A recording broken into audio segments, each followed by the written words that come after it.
Kalau dulu itu hasilnya bagus, kalau sekarang itu kurang mungkin kan ya, jelek, termasuk buruk lah kalau sekarang karena musim cuaca. 25 itu yang udah paling tinggi. Kalau dulu 90 itu pertengahan, itu tembakau pertengahan itu masih, itu 90 itu belum tinggi. Paling tinggi kan nyampe 100 apa itu. Kalau sekarang 25 itu udah sampai yang tinggi. Kalau kena hujan itu paling 15 kan 17. Jadi nggak mungkin kan buat ke sawah lagi, balik kembali ke sawah itu kurang lah.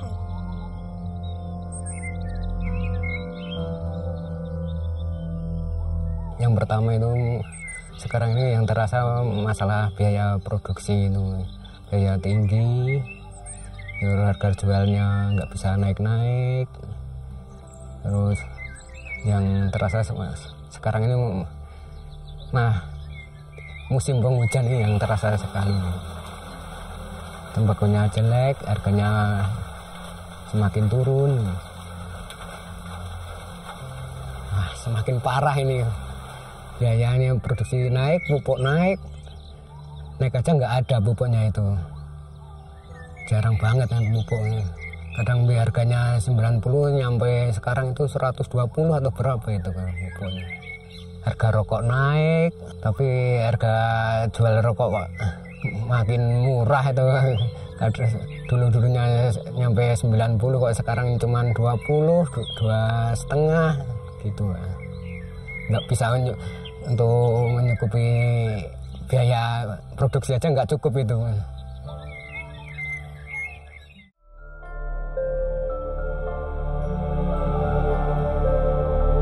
Harga jual tembakau menukik tajam dengan harga rata-rata hanya Rp45.000 per kilogram. Penyebab utamanya adalah musim kemarau tidak maksimal dan diwarnai anomali cuaca, sehingga kualitas panen berkurang. Harga tembakau pun turun. Tembakau per kilogram level A hanya Rp19.000, level B Rp25.000, dan level C Rp47.000.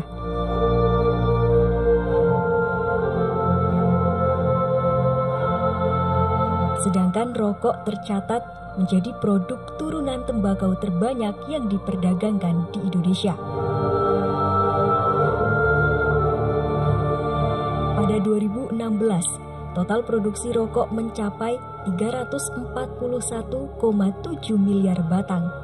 Jumlah ini mengalami penurunan pada tahun 2017 menjadi 336,4 miliar batang. Dan pada 2018 hanya tersisa sebanyak 332,3 miliar batang. Namun pada tahun 2019, produksi rokok naik tajam mencapai 365,5 miliar batang.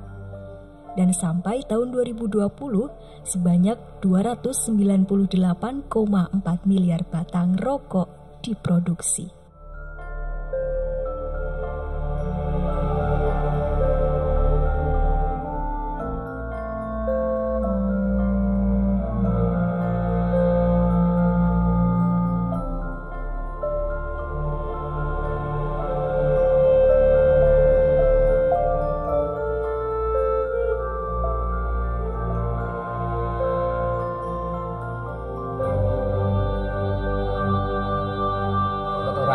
Orang tua kan harapan tembakau sejak dulu, tapi saya baku itu udah hampir 20-an tahun harapan tembakau, harapan sendiri sama istri. Hektar yang saya tanam kan kalau jumlahnya 1 hektar, tapi yang akhir-akhir ini paling setengah, paling 5.000 meter. Yang lainnya kan ya tanami palawija, cabai kacang, yang buat biaya itu, buat harian, buat ngirim atau apaan kan itu dari hasil tanaman palawija itu.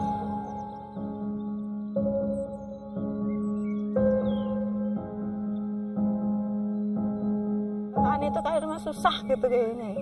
Musim-musim sekarang ini setiap hari pepanasan gitu, hasilnya nggak memuaskan gitu kan, di hati buat ke sekolah anak aja gitu masih kurang, buat makan gitu ya masih.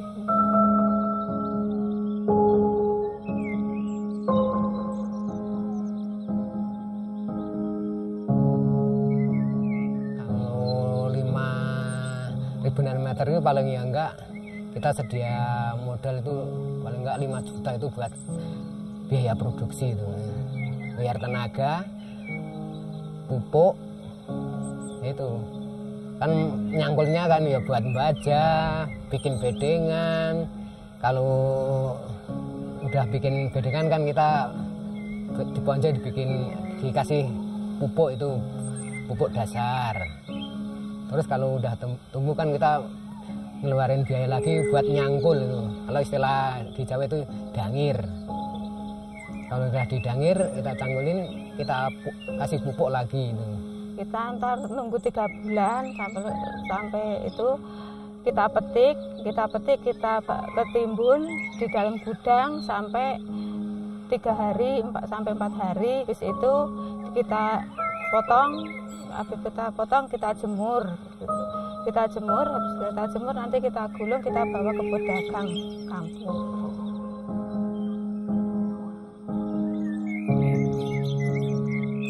Kalau untung nggak untung, jelas sudah nggak untung. Sampai sekarang saya hitung itu nggak cuma buatnya, mulai buat biaya produksi. Yang penting kan waktu sekarang kita bisa bayar tenaga. Tapi buat apa kita tanam ya adanya kita rawat.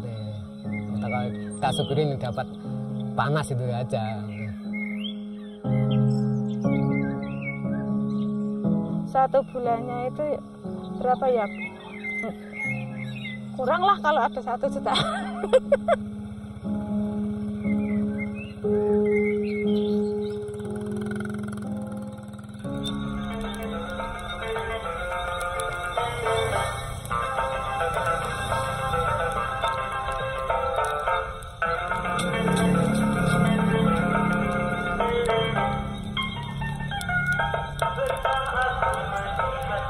Babene entek iki. Bude. Pesen apa, Mas? Pesen rokok sak bungkus ya, Bu. Rokok biasane, terus tambah kopi sing pahitan sak gelas. Wis, Bu, cukup kuwi wae. Kanan kaya koyo ngene, Bu. Ya wis ngenteni ya.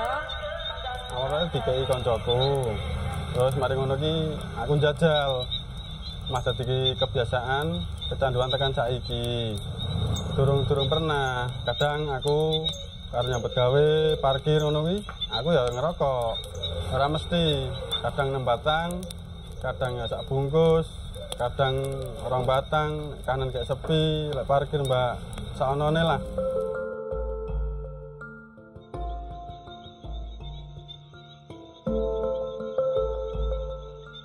Awalnya ngerokok kae ya bilangno koncone dong rokok. Jur aku nyoba-nyoba yo nganti umur sakmene iki akhirnya yang ngerokok wong rasane iki ya kaya aneh enak akhirnya nyandu ning aku. Ya aku tukang becak ini ya sing penting kemebul. Soal harga rasa iki yo lek tukang becak lek arep rasa sing enak banget ya ora nutut kayane to. Wong duwite tukang becak sepiro. Durung gawe blonjo anak bojone, turane piro ya dadi rokok ya sing murah wae. Sing penting iso ngrokok.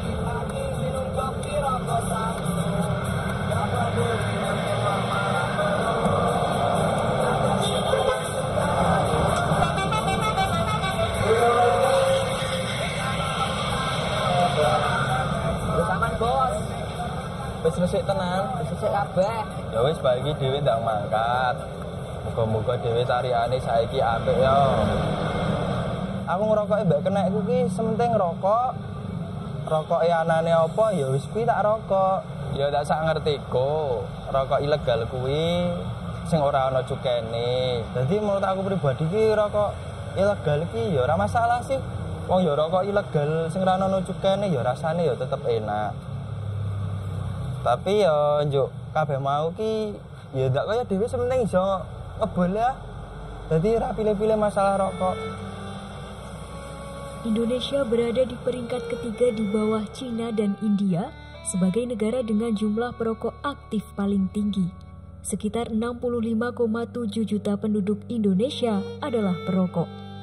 Badan Pusat Statistik menyebutkan 40,15% pemuda merokok 7 hingga 12 batang per hari dan sebanyak 24,69% pemuda merokok 13 hingga 24 batang per hari.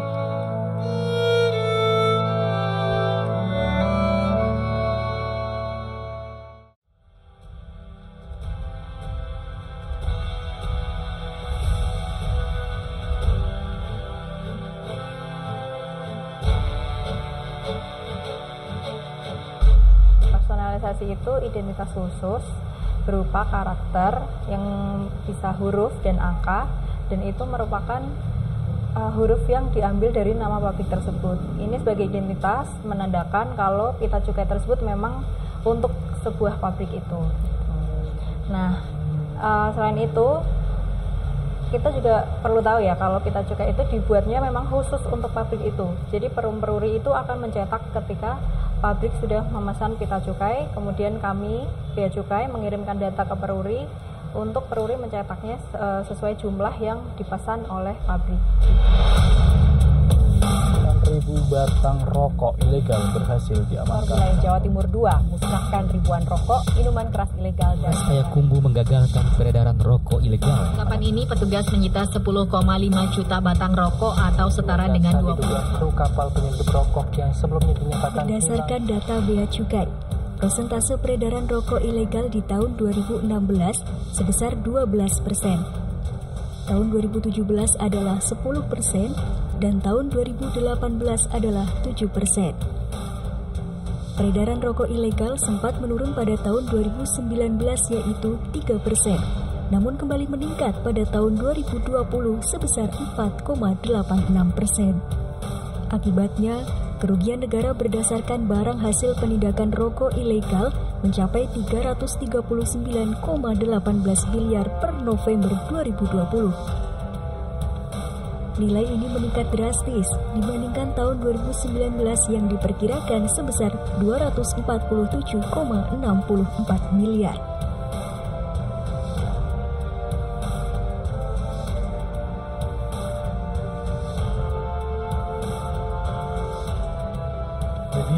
Barang kena cukai di Indonesia itu adalah barang-barang yang mempunyai sifat atau karakteristik tertentu yang ditetapkan dalam Undang-Undang Cukai. Nah, barangnya itu ada 3. Yang pertama itu ada etil alkohol atau etanol dengan rumus kimia C2H5OH. Terus yang kedua ada minuman mengandung etil alkohol atau MMEA. Dan yang terakhir itu ada hasil tembakau. Hasil tembakau itu ada sigaret, cerutu, rokok daun, robot, dan lain sebagainya. Ya, jadi untuk rokok-rokok ilegal misalnya itu seperti salah peruntukan, salah personalisasi, bekas, terus palsu, itu sebenarnya dendanya dan juga sanksi pidananya itu ada sendiri-sendiri ya, jadi berbeda-beda. Misalnya nih, untuk yang pita cukai polos atau tidak dilekati pita cukai itu sanksi pidananya itu 1-8 tahun penjara. Terus juga untuk dendanya itu 2-10 kali nilai cukai.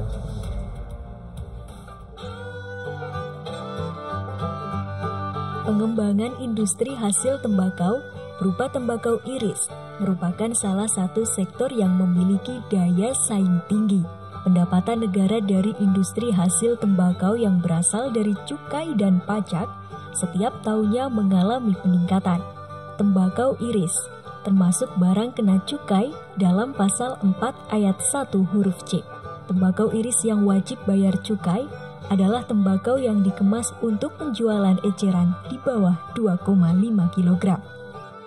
Jadi misalnya masyarakat nih yang menjual tembakau dibungkus karungan, atau misalnya yang di pinggir-pinggir jalan itu kan ada yang jual bako gitu kan, yang ditaruh di kayak tempat untuk meletakkan beras seperti itu kan biasanya lebih dari 2,5 kilo ya. Ada yang 5 kilo, mungkin 10 kilo, atau yang dibungkus karung besar seperti itu ada yang 10 kilo, 20 kilo kayak gitu.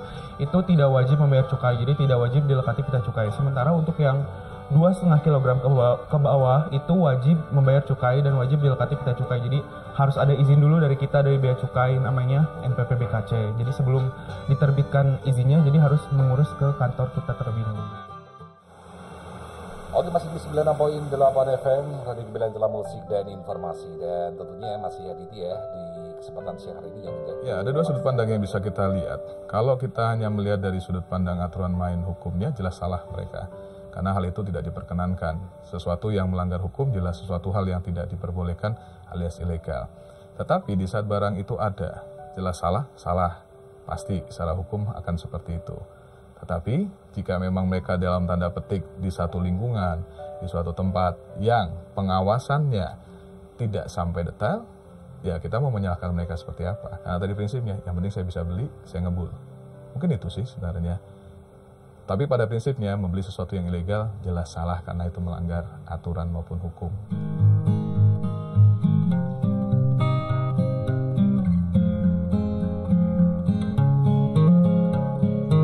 Gimana ya, karena di tahun-tahun ini kayaknya di tetangga kita sudah nggak ada gitu.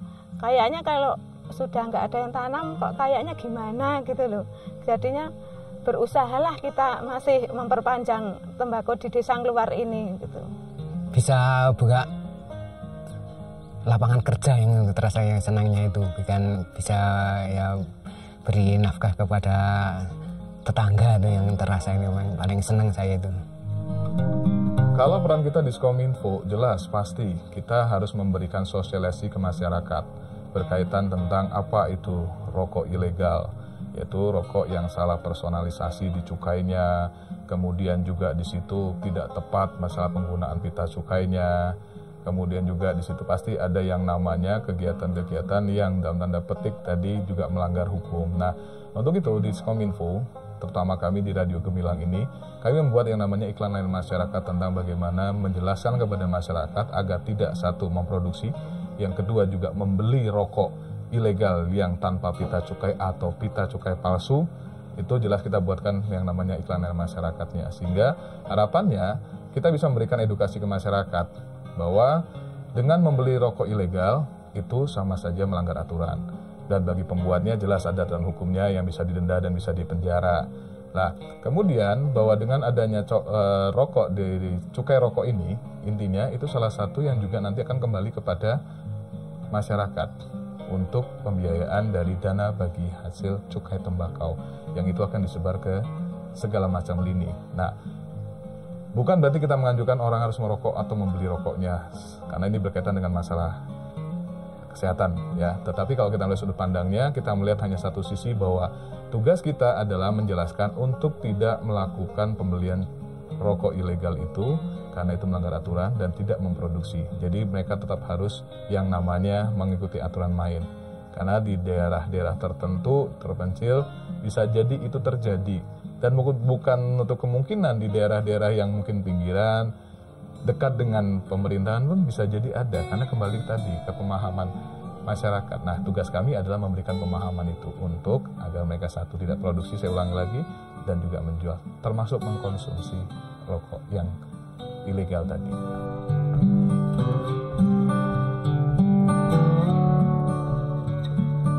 Cukai menjadi pungutan negara yang penting bagi perekonomian nasional, karena berperan sebagai salah satu penopang pendapatan negara dari sektor real. Hampir 96% penerimaan cukai negara didominasi oleh produk hasil tembakau sebagai penyumbang cukai terbesar.